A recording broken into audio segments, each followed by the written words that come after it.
Protein is so important in our diets, and it's something that we really need as we get older.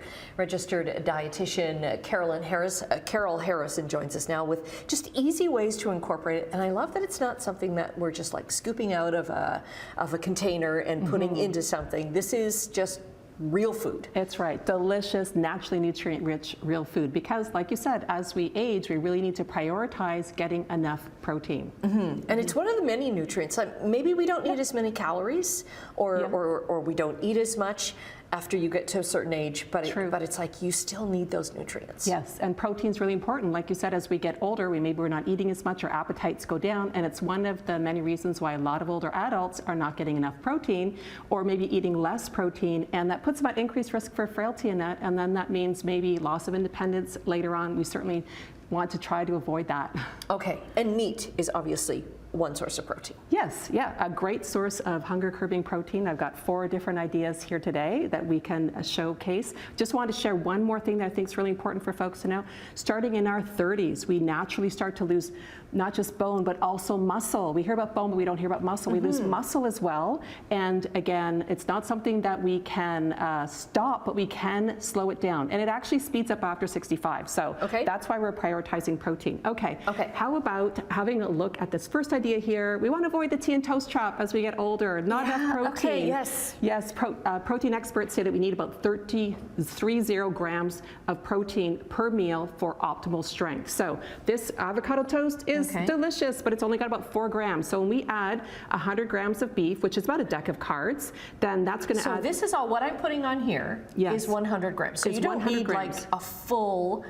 You don't need a full steak. That is plenty. No, often a steak can be divided up amongst a few people. Can I use go the ahead. Same tongs yes, here? Go ahead and add some garnishes on there. So that's going to exceed that 30 gram protein minimum. We're all good there. That looks so delicious. An even easier idea, I love to do this maybe on weeknights when I want to work out and I don't have a lot of time, is to top salad that you buy at the store with some leftover steak. So again, 100 grams there. Typically, so this is 100 grams here? That's right. So about a deck of cards is really, think about a deck of cards, the palm of your hands.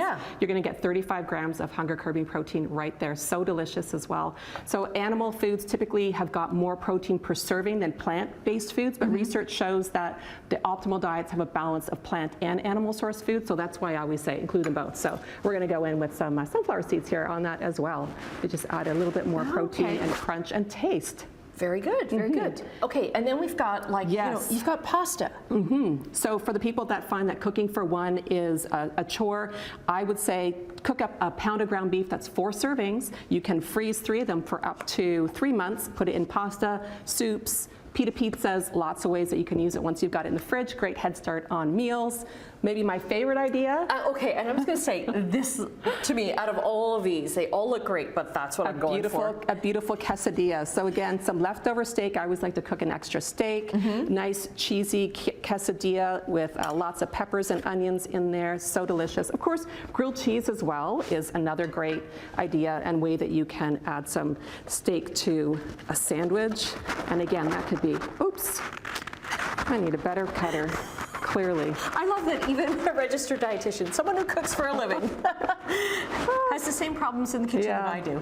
Okay, well there you have it. You know it tastes delicious. It might not look so great that I've cut it there, but so we've got about a minute left. I want to, like, sometimes people will think, well, if I've got one great big steak dinner in a week, that's enough for me. Right. We really want to think about spreading our protein out throughout the day, even breakfast, lunch, and dinner, 30 grams per meal. So it's, you don't want to just think about like once a week. You want to be thinking about every meal. Your body is waiting for those amino acids to use to build and repair. And it's not just our bones and our muscles, it's also our brain that needs to have protein. And as we age, we're all thinking about cognitive longevity and feeling sharp as we age. So it's important for that too. Okay. So we'll get where do we get the recipes for this?